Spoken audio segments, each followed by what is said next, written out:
3, 2, 1, go! Pag-asa sa dilim. Ang buhay ay kadalasang may dala ng mga hamon. Hindi inaasahang mga hadlang, pag-urong at pagkakamali.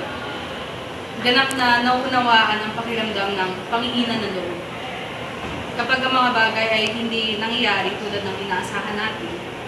Gayunpaman, maaari ba nating isaalang-alang na ang bawat hamon na nararanasan natin ay maaaring isang lihim ng pagkakataon? Ang katotohanan ay hindi ang mga hamon mismo ang humuhubog sa ating pagkakakilala. Ngunit kung paano tayo tumugon sa ating sarili at kung paano tayo tumugon sa mga ito. Ang bawat hamon ay nag-aalok ng mga mahalagang pagkakataon para sa personal na pag-uunlad. Ang pagkuha ng bagong kaalaman at ang pag-unlad ng katatagan. Ang tagumpay ay hindi eksklusibo sa mga umiiwas sa mga paghihirap. Sa halip, ito ay madalas na matatagpuan ng mga tao na nakikitang may potensyal para sa paglago sa loob ng kanilang mga hamon.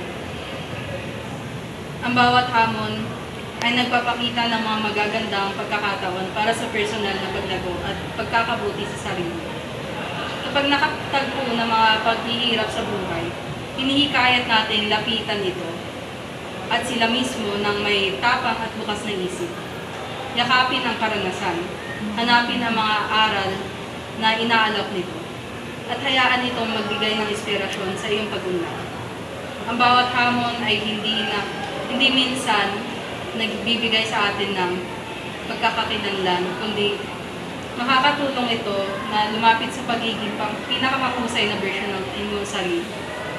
Ang mga hamon ay nagbibigay sa atin ng mga mahalagang pagkakataon upang mag-isip at naging malikhain, mag-explore pa at mag-alis ng mga solusyon na maaari nating hindi napag-isipan noon.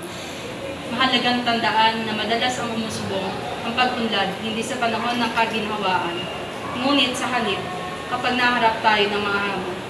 Tinutulak ang ating mga limitasyon at bumuo ng mga bagong diskarte. Sa bawat pag-asa, mayroong dilim.